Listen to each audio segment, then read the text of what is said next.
오늘 알게 하옵소서라는 말씀으로 말씀 들으실 때 하나님께서 여러분에게 새 희망 주실 줄로 믿습니다. 여러분께 하나님께서 새 능력으로 함께 하실 줄로 믿습니다. 오늘 본문 이전에 다소 생략된 이야기들이 많이 있어요. 그것은 엘리야가 활약하는 당시는 아합 왕과 이세벨이 활약하는 시대입니다. 이 아합 왕과 이세벨은 바알과 아세라, 흔히 농경과 번영과 번성의 복을 가져다 준다는 이 우상을 섬기던 그런 왕과 왕비예요. 이것이 오니까 영적인 암흑기가 왔어요. 사사기 시대에 수많은 우상을 숭배해서 하나님과 이스라엘 백성 사이가 멀어지고 그 멀어진 틈 때문에 영적 암흑기가 와서 하나님은 계속해서 돌아오라고 말씀하셔요. 똑같이 사사를 보내셨던 하나님과 같이 이번에는 엘리야를 보내셔서 백성들의 마음을 돌이키기를 원하시는 거예요. 그냥 허투루 살아가는 게 아닙니다. 인생을. 하나님은 우리를 향하여서 돌아오라고 말씀하시는데 그 돌아옴이 그냥 멈춰져 있고 가만히 있는 것이 아니라 의와 평강과 희락의 삶으로 우리를 이끄시는 거예요. 우리가 그걸 믿는 거고, 우리의 신앙생활의 유익이 뭐예요? 여러분 주일날 왜 피곤한데 여기 앉아 있습니까?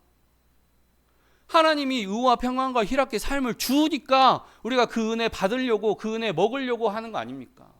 그래서 하나님은 계속해서 돌아오라고 말씀을 하세요. 그런데도 이스라엘 백성들이 돌아오지 않으니까 3년 6개월 동안 무슨 일이 벌어져요? 가뭄이 벌어져요. 아무리 농사 작황이 좋아도 1, 2년만 농사 작황이 좋지 않으면 물가가 폭등하죠.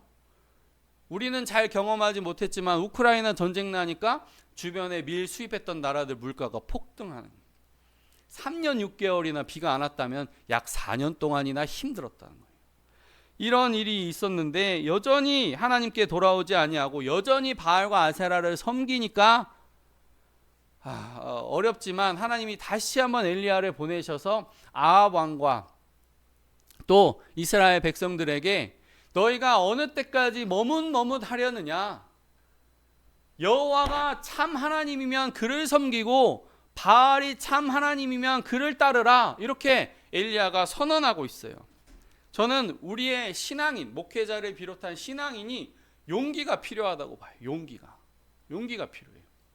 첫 번째는 맞는 것을 맞다고 말할 용기, 두 번째는 아닌 것을 아니라 할 수 있는 용기, 세 번째는 삶의 길을 하나님께로 선택하는 용기가 필요해요.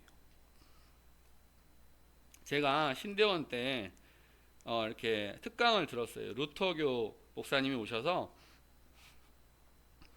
이렇게 특강하시는 걸 들었어요. 루터의 특강을 들어보니까 여러분 어떠한 마음이 드십니까? 루터의 영성은 뭐라고 생각하십니까? 제대로 대답을 한 사람이 없었어요. 그래서 결국에는 다시 강의를 하신 루터교 목사님이 말씀하시는데, 루터에게서 배울 수 있는 영성은 아닌 것을 아니라고 말할 수 있는 용기라고 배웠습니다. 여러분, 목회자들도요, 근심 걱정이 많아요. 먹고 살 걱정이 많아요. 제가 대형교회에서 많이 일해봤지 않습니까? 근심 걱정이 많아요.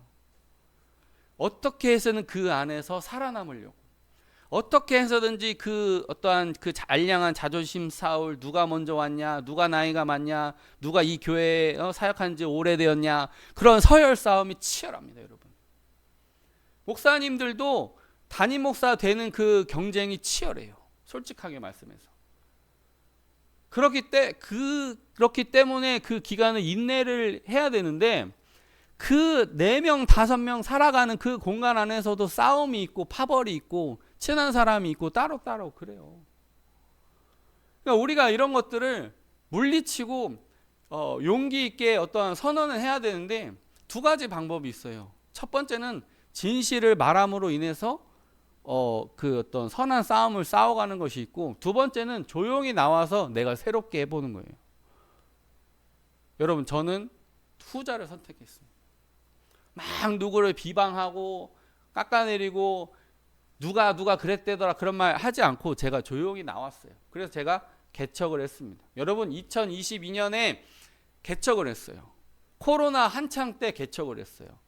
그냥 망하기로 작정한 겁니다. 세상 말로 따지면 그냥 뭐라고 설명할 수 있을까요? 더운 여름날 온풍기 팔러 다니는 거예요. 남극에 아이스크림 파는 거랑 비슷한 겁니다. 이런 2022년 코로나 한복판에 개척을 한다는 건 여름에 온풍기 팔고 남극에 아이스크림 파는 거예요. 망하려고 작정한 거예요. 저는 그런데 이 길을 후회하지 않았어요. 제가 비 맞으면서 세제 배달 다니고 농약 맞으면서 농약 주고, 물론 저희 아버지가 저를 위해서 얼마나 애쓰셨는지도 감사해야겠지만은 그런 힘든 일을 하면서도 개척을 한 순간을 한 번도 후회한 적이 없어요. 왜 그런지 아세요? 제 마음에 하나님이 주신 자유함이 있습니다. 양심의 자유함이 있어요. 제가 개척을 해서 내가 언제 양심을 거슬러서 사역을 했지? 그동안 2년 몇 개월 동안 이렇게 지나면서 내가 양심을 거슬러서 군산 명성교회 개척한 다음에 양심을 거슬러서 행한 거예요. 뭐지? 생각이 안 나요. 너무 좋습니다. 그전에는 내 양심을 거슬러서 내가 처음 은혜 받았던 교회, 내가 생각하고 아름답다고 생각하는 그 교회상을 벗어난 일을 충성이란 명목으로 따라하고 추종했습니다. 근데 이제 그거 하지 않아도 돼요. 근데 여러분 이순신 장군을 보면요, 충성하죠. 누구에게 충성했습니까? 왕에게 충성했습니까? 선조가 부산 앞바다 나가서 싸우라고 했어요. 안 나갔습니다. 왜? 나가면 질 것 같으니까. 허위 정보가 나올 것 같으니까 일부러 안 나가고 참았어요. 그러니까 어떻게 돼요? 고문당하고 죽을 뻔하고 옥문을 나와가지고 일기에 옥문을 나왔다 이렇게 쓰는 거예요. 이순신 장군 누구에게 충성한 겁니까? 백성에게 충성한 거예요. 목사는 담임 목사에게 충성하는 거 이제 조금 부교역자 때는 너무너무 강요를 많이 당해요. 충성하라고, 담임 목사를 하나님처럼 따르라고. 맞아요. 그 어쩔 수 없이 또 그렇게 따라가는 면이 있어요. 근데 따라가다 보면 담임 목사도 사람이기 때문에 실망할 때가 와요. 그래서 어떻게 보면 정말 하나님을 잘 따라가야 돼요. 하나님을 잘 따라가는 거예요. 하나님을 잘 따라가는 담임 목사님 만났다, 진짜 행복한 겁니다, 여러분. 그런 교회에서 신앙생활 하시길 바라고, 또 제가 그런 목회자가 되기를 바라고, 여러분에게 실망스러운 목회자가 되지 않기를 바랍니다. 그래서 이 자유함이 있어요. 이 자유함. 제가 부교역자 할 때는 몇천 명 교인이 있었고 교구에 500명이 넘는 사람들이 있었어요. 그 사람 한 사람 이름 외우기도 벅찹니다. 사실은 누가 딸은 누가 있고 아들은 누가 있고 무슨 문제로 기도하고 있고 무슨 질병이 있고 언제 입원했었고, 그런 거 제가 500가정을 어떻게 돌보겠습니까? 사실은 그냥 신방 요청 있으면 그 신방 요청만 다녀도 바빠요. 일주일이 금방 지나가요. 근데 제가 여러분, 저에게 지금 주어진 우리 최현선 사모님, 최호철 전도사님, 손상천 성도님, 이 세 분을 제가 열심히 섬기면 돼요. 그래서 지난번 금요일이었나요? 목요일이었나요? 제가 배도라지 생강 그것을 사면서 기분이 너무 좋았답니다. 마치 아동부를 하는 전도사님 같이 느껴졌어요. 달란트 잔치하는 것처럼. 여러분 혹시 초등부 때 교회 다녀보셨습니까? 교회 6개월 잘 나오면 상 줘요. 제가 아동부 하는 마음으로 그냥 선물을 준비했어요. 근데 제 기분이 너무 좋은 거예요. 하나님께서 저에게 맡겨주신 두 분 매일 기도합니다. 여러분이 생각지도 못하는 걸 제가 하나님께 기적을 바라면서 기도해요. 이런 부분이 좋아지게 해주십시오. 이런 부분이 이루어지게 해주십시오. 매일매일 하루 3번 이상 꼭 기도합니다. 여러분의 삶에 축복이 있기를 예수님의 이름으로 축복합니다. 여러분의 삶에 은혜 있기를 예수님의 이름으로 축복합니다. 다시 본문으로 돌아와서 이 바알과 아세라를 섬기는 일이 얼마나 악한 것이냐. 바알과 아세라가 인간들의 성행위, 집단 성행위를 보고 흥분해서 비를 내린다고 생각하는 면이 있었기 때문에 가끔씩 그런, 매번은 아니었겠지만 어쨌든 그런 의식들이, 집단 성의식이 있었단 말이에요. 하나님이 보시기에 가증히 여기는 거예요. 성은 덮어진 이불처럼 부부에게만 허락된 것이지, 그러니까 하나님 보시기에 가증한 것을 행하잖아요. 엘리야가 하나님의 편에 서서 그 450명의 바알 선지자와 아세라 400명의 선지자 850대 1의 싸움이 벌어집니다. 850대 1의 싸움이 벌어져요. 골리앗과 같은 큰 사람 한 사람만 나타나도 무서워요. 근데 850대 1의 싸움이 되는 것입니다. 엘리야가 말합니다. 송아지 2마리를 준비하라. 그리고 나무와 제단을 준비하라. 단 불은 붙이지 마라. 하늘에서 불을 내려서 재물을 태우는 그가 하나님이신 걸로, 참 하나님이신 걸로 우리가 이걸 승부를 보자. 영적인 전쟁을 벌이자. 이렇게 된 것입니다. 그래서 바알 선지자들이 기도해요. 처음에는 어떻게 했겠어요? 처음에는 바알이여 하늘에서 불을 내려 주옵소서, 뭐 이렇게 기도했겠죠. 처음에는. 근데 한 번, 두 번, 1시간, 2시간 해도 안 돼요. 그러니까 나중에는 어떻게 했겠어요? 연불 같은 걸 외우겠죠. 마다다다 마싱벌. 연불 외우듯이 읊조리면서 주술적으로 중언부언하면서 기도했단 말이에요. 돼요, 안 돼요? 안 돼요. 나중에는 어떻게 해요? 춤을 추고 길길이 뛰고 소리 지르고 막 별별 걸 다 하기 시작해요.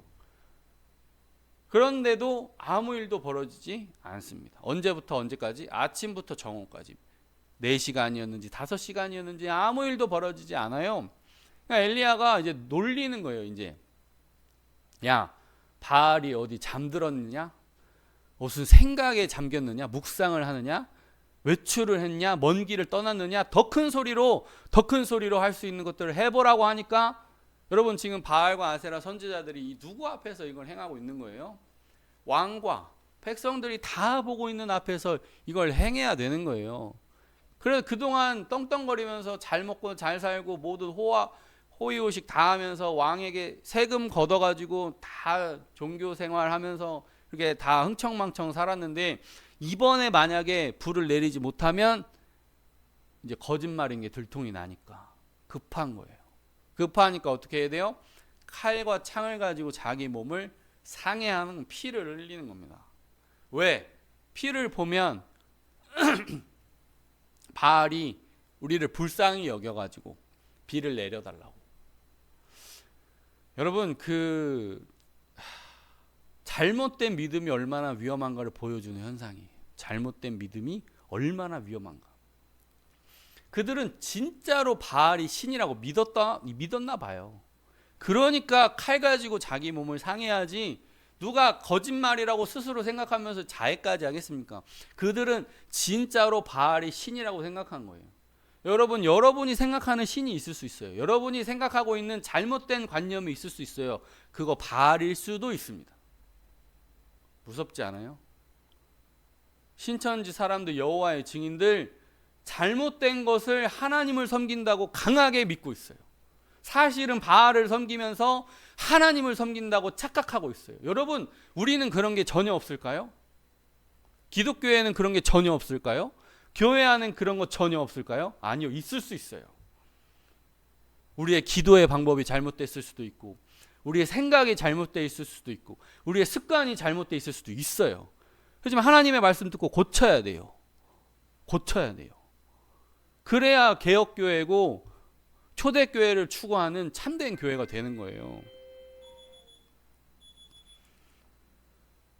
그러니까 이 모든 것들을 바알과 아세라 선지자가 행했음에도 불구하고 성냥불 하나도, 연기 같은 부직갱이 같은 것도 없어요.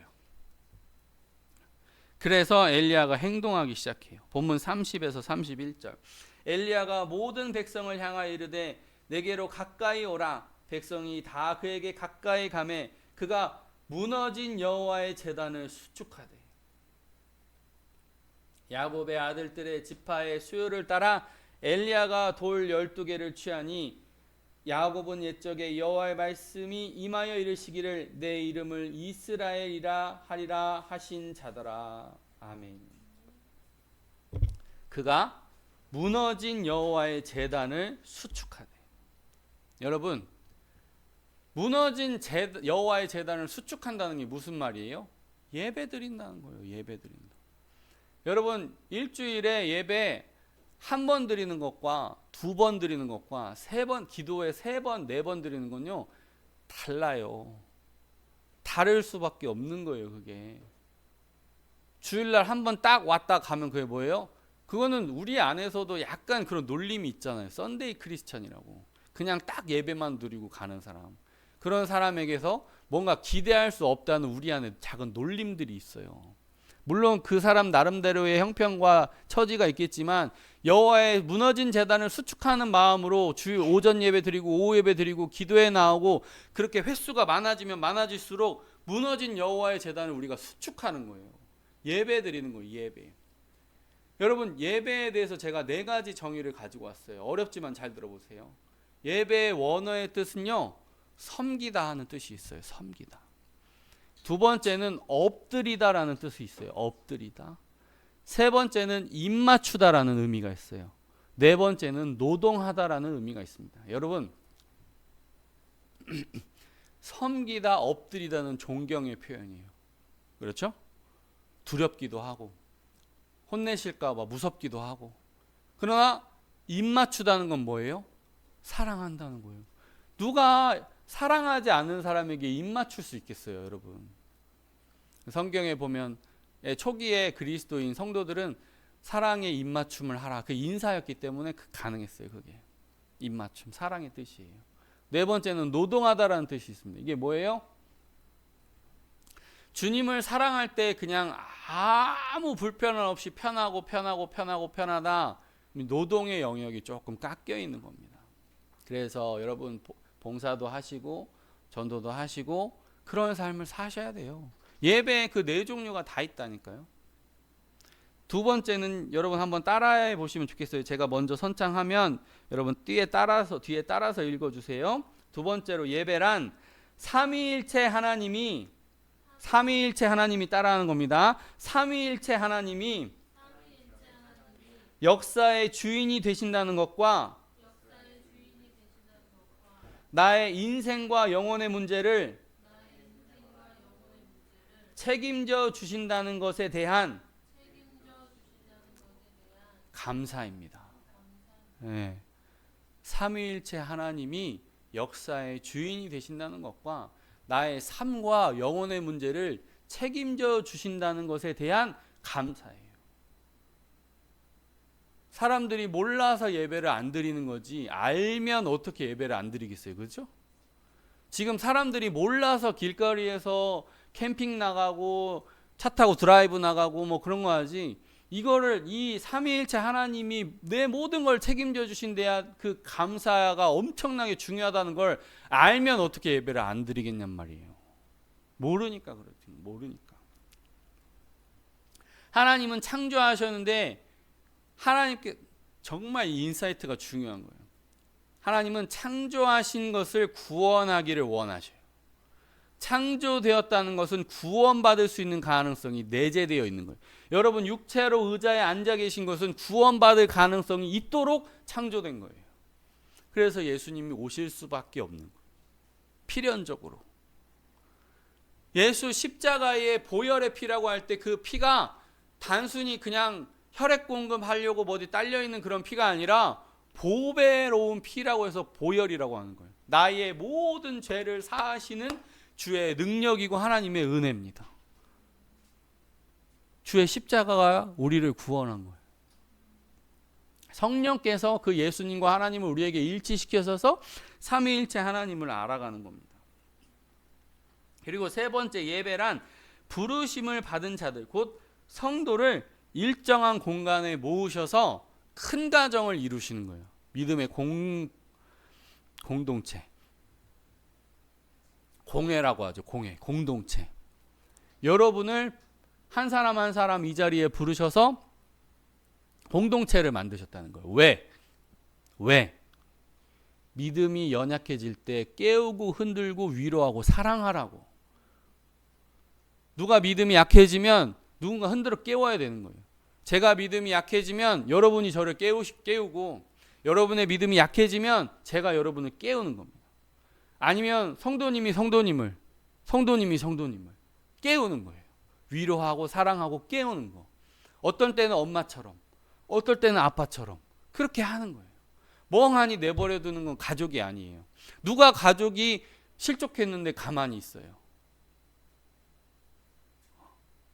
누가 가족이 실족했는데 가만히 있냐고요. 우리 믿음의 가정인 줄로 믿습니다. 때로는 싫은 소리 들을 때도 있고 때로는 좋은 소리 들을 때도 있고, 근데 그건 가족이기 때문에 어쩔 수 없는 거다라고 마음을 단단히 먹으셔야 돼요. 그게 가정입니다. 네 번째, 주일 예배란 공예배, 주일 예배를 비롯해서 평일에 경건 생활과 정직함과 성실함, 그리고 이웃사랑의 태도를 다 포함하고 있어요. 주일 공예배, 평일 경건 생활, 세 번째 정직하고 성실한 태도, 네 번째는 이웃사랑. 이런 것까지 삶의 예배로 나가는 거예요. 근데 여러분, 제가 강조하고 싶은 거는 정직과 성실이에요. 정직과 성실. 제가 근데 오늘 아침에 묵상해 보니까 정직하는 건요, 쉽지 않아요. 정말 쉽지 않습니다. 어렸을 때 거짓말 하면은 부모한테 맞아야 좀 정직합니다. 제 경험해 보니까 그래요. 부모한테 거짓말을 했는데 부모가 눈 감아 주잖아요. 계속 거짓말합니다. 계속. 아빠한테만 거짓말하는 게 아니라 엄마한테만 거짓말하니까 모든 사람한테 다 거짓말해요. 그런데 아빠가 회초리 들고 거짓말했다고 때리면 어렸을 때부터 정직에 대한 이 개념이 생기더라고요. 그래서 의가 중요한 거예요, 사실은. 의도, 사랑도 엄청나게 중요하고 의보다 사랑이 중요해야 하겠지만 의도 엄청나게 중요한 거예요. 제가 경험해 보니까 그래요. 근데 성실은요, 언제 생기냐? 마음에 사랑하는 대상이 있을 때 성실함이 막 올라와요. 내 마음에 사랑하는 대상이 없잖아요? 막 깔아앉습니다. 제가 왜 마음에 우울함이 없느냐? 우리 소윤이 때문에 그래요. 자식이 있으니까. 물론 자식이 없어도 우울함이 없을 수 있습니다. 하나님 주신 은혜로. 하나님 온전히 신뢰하고 사랑함으로 털어버릴 수 있어요. 근데 저의 경우에는 그것도 있겠지만 사랑하는 대상이 있으니까 바빠요. 그냥 하루 종일 아침부터 저녁까지 그냥 바빠요. 세 가지 방법이 있는 것 같아요. 마음의 우울함을 털어버릴 수 있는 건 세 가지가 있는 것 같아요. 첫 번째, 하나님을 온전히 신뢰하는 거예요. 어떠한 상황에도 흔들림이 없도록 온전히 하나님을 의지하는 거예요. 이게 1번. 이건 흔들리면 안 되는 거고. 두 번째는 하나님이 내게 주신 대상을 엄청나게 사랑해야 돼요. 그게 부모가 됐던, 자식이 됐던, 배우자가 됐던, 연인이 됐던, 뭔가 사랑의 불꽃이 있어야 힘이 팍 하고 타요. 마치 부싯돌 팍 부딪혀야 튀면서 불꽃이 확 튀어오르시듯이 내 마음에 사랑하는 뭔가가 나의 마음에 부딪혀야 힘이 나고 활력이 생겨요. 세 번째는 설령 사람이 아닌 강아지를 키우는 한이 있더라도 그 강아지를 내가 15년 동안 이 강아지의 모든 먹는 것과 병원과 이 강아지를 바라보며 내가 부모라고 생각하고 강아지를 위해서 열심히 살면 그래도 조금 개선됩니다. 저는 세 가지를 봐요. 결국에는 뭐예요? 사랑이 없으면 우울하다는 거예요. 내가 하나님을 온전히 사랑하든지 결혼해서 배우자를 만들고 자녀를 만들든지 아니면 정말 강아지를 내 새끼라고 생각하고 내 자식이라고 생각하고 내가 15년 동안 책임진다. 이런 강렬한 사랑이 없으면은 이게 보통 이 외로움과 고독을 이겨내는 게 보통 일이 아닙니다. 기안84 아시죠? MBC 연예대상.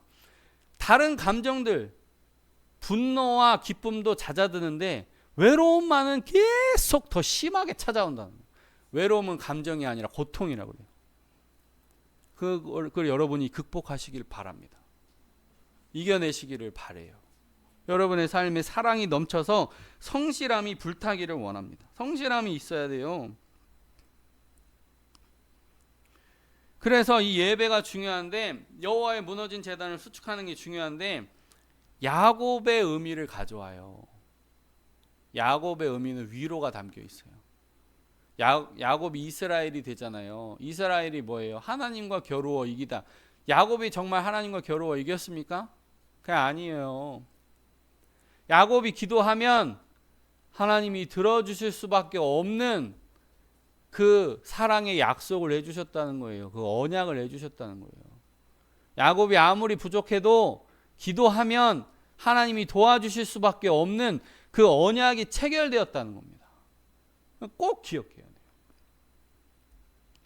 자, 이제 구체적인 행동들이 이어지는데요. 본문 32에서 35절. 그가 여호와의 이름을 의지하여 그 돌로 제단을 쌓고 제단을 돌아가며 곡식 종자 두 수알을 둘 만한 도랑을 만들고 또 나무를 버리고 송아지의 각을 떠서 나무 위에 놓고 이르되 통 넷에 물을 채워다가 번제물과 나무 위에 부으라 하고 또 이르되 다시 그리하라 하여 다시 그리하니 또 이르되 세 번째로 그리하라 하여 세 번째로 그리하니 물이 제단으로 두루 흐르고 도랑에 물이 가득 찼더라. 15리터 정도 되는 상당한 양의 물을 담아낼 수 있는 도랑을 파고 도랑을 만들어서 이렇게 해서 흘러가도록 한 게 아니라 고여 있을 수 있도록 만들었다는 거. 도랑은 흘러가 버리잖아요. 그러니까 막았다는 미음자 형태로 막았다는 거예요. 제단 둘렀다는 거예요. 그런데 항아리를 4통을 3번을 부었으니까 12번. 이스라엘의 의미가 담겨 있어요. 12번을 물을 다 부었어요. 그리고 나서 송아지를 각을 떴대요. 여러분, 성경 본문에서 아무것도 아닌 것 같지만 반드시 중요한 의미들이 담겨 있어요. 하나님께서 아브라함에게 너의 동서남북 사방을 바라봐라. 그 땅을 너에게 주리라고 할 때 재물을 잡아서 각을 떴습니다. 각을 뜨고 그 사이를 아브라함이 어떻게 했어요? 지나갔어요. 그 재물을 잘랐으면 잘라진 거죠. 근데 그 잘라진 거 안에서 사람이 지나갔으면 그 재물이 얼마나 완벽하게 잘라졌다는 거예요. 그러니까 이 재물 드림은, 이 예배는 하나님이 도와주실 수밖에 없는 예배라는 거예요. 얼마나 좋습니까? 하나님이 여러분의 삶을 도와주실 수밖에 없는 예배를 드렸다는 거예요. 아브라함이 그 각을 떴다는 거, 확실한 각을 떴다는 거. 엘리야가 그 아브라함의 각을 재현한 겁니다. 우리가 예배를 그런 마음으로 드리는 거예요. 그냥 멍하니 흐릿하게 드리면 안 돼. 나를 각을 뜨는 마음으로, 나를 드리는 마음으로, 내 생명 드리는 마음으로 예배할 때 하나님이 나를 포기하지 않으신다는 거예요. 또 이 바알 선지자들의 예배는 뭐예요? 형식이 없어요. 이렇게도 해보고 저렇게도 해보고, 이만큼 해보니까 안 되니까 더 세게, 이거 안 되니까 더 세게 더 세게 더 세게. 아니죠. 마음대로 하는 건 예배가 아니에요. 예배는 가인과 아벨의 예배에서 가인은 아무렇게나 예배를 드렸어요. 아벨은 양의 첫 새끼로 예수 그리스도를 예표하는 예배를 드렸어요. 그러니까 하나님은 응답하시는 거예요. 똑같아요. 바알과 아세라 선지자 열심히는 드렸어요. 근데 하나님 원하시는 방법이 아니었단 말이에요.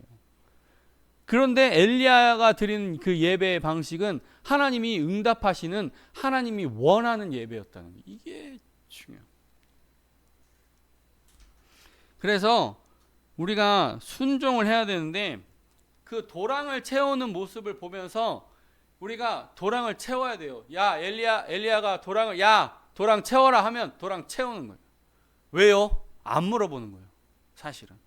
물론 왜요라고 물어봤으면 엘리야가 친절하게 설명해 줄 수도 있고 아닐 수도 있고, 그렇지만 도랑에 물을 채워라 하면 내 생각을 지워내고 그냥 그대로 해보는 거예요. 그게 믿음이거든요. 그래서 제가 여러분 지금 몇 주째 똑같은 말을 하고 있는데, 홍해 앞에 나가야 했대요. 여러분 이 의미가 뭔지는 잘 모르실 수도 있는데, 홍해 앞에 나간다는 것은 내 안에 안전장치를 끊어버린다는 말입니다. 내 안에 안전장치를 끊어버린다는 거. 홍해 앞에 안 나가고 애굽에 있으면 안전하겠죠. 부추 먹고 참외 먹고 수박 먹고 다 먹겠죠. 근데 때로는 하나님께 생명을 드리는 마음으로 목숨 어린 결기를 부려보는 거예요. 내 안전장치를 끊어보지 않은 사람은 하나님 역사를 하기가 어려워요. 하나님 제 이 삶에 이런 문제가 있습니다. 해결시켜 주십시오라고 하고 기도만 해놓고 가만히 있으면 안 돼요. 아브라함이 동서남북을 바라보라 하니까 동서남북 바라봤어요. 바라보기만 하고 아무 데도 안 갔어요. 하나님이 어떻게 역사하시겠어요, 그게. 그렇죠? 하나님이 아브라함에게 동서남북을 바라보라. 그럼 아브라함이 동서남북을 바라봐요. 그리고 안 움직이고 가만히 있어요. 하나님 어떻게 역사하시겠냐는 거예요. 여러분, 계속 어디론가 가야 됩니다, 여러분. 물론 저는 뭐 이 교회 예배당을 지키는 게 제 사명이기 때문에 제가 머물러 있는 거지만은 저도 어쨌든 집 밖에서 집에서 밖으로 나와야 되는 거예요. 여러분도 어디론가 가시기를 바랍니다. 여러분 어디로 가셔야 돼요. 자꾸 어딜 가야 내 지경이 하나님이 넓혀주시지 가만히 있으면 그대로 있는 거예요. 아브라함도 그런데 우리는 어떻게 하게 돼요? 아브라함도 가만히 있으면 지경이 가만히가 되는 거예요. 아브라함도 가만히 있으면 가만히가 되는데 우리가 가만히 있으면 어떻게 되겠어요? 우리는 자꾸 집 밖으로 어디로 나가야 된다니까요. 집에 있으면 안 됩니까? 계속 일터에 가든지 교회로 가든지 전도처에 가든지 일터에 가든지 자꾸 가시는 여러분이 되시기를 축복합니다. 38년 된 병자도 일어나 걸으라고 하면은 걸어지는 거예요. 나의 등 뒤에서 나를 도우시는 주, 나의 인생 길에서 지치고 고나여 매일처럼 주저앉고 싶을 때 다가와 손 내미시네. 일어나 걸어라, 내가 새 힘을 주리니. 일어나 너 걸어라, 내 너를 도우리.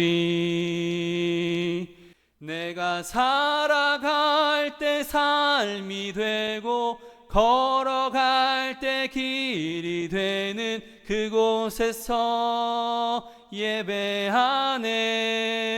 예배하네. 내가 걸어갈 때 길이 되고 살아갈 때 삶이 되는 그곳에서 예배하네. 부르신 곳에서 나는 예배하네. 어떤 상황에도 나는 예배하네. 부르신 곳에서 나는 예배하네. 어떤 상황에도 나는 예배하네. 오늘 하고 싶은 모든 말씀이 이 찬양 안에 다 담겨 있어요. 내가 길을 가야 하나님이 도와주십니다. 내가 살아가야 하나님이 살게 하시는 거예요. 여러분 가만히 있으면 안 됩니다. 오늘 시간이 많이 지나서 간략하게만 요약하면 드디어 하늘에서 불이 내려요. 화염 토네이도가 내리는데 재물만 태웠다고 안 돼 있습니다. 나무와 돌과 흙을 태웠대요. 그냥 조촐하게 임하신 하나님이 아니에요. 그냥 재물만 그냥 보닥 그런 수준의 불이 아니에요. 나무와 돌과 흙을 태웠대요. 모든 걸 태운, 도랑에 있는 물까지 태웠는데 핥은지라, 그게 원어에 보면 물을 뜯어먹다라는 뜻이 돼요. 불이 도랑의 물을 핥은지라, 그게 물을 뜯어먹다라는 거예요.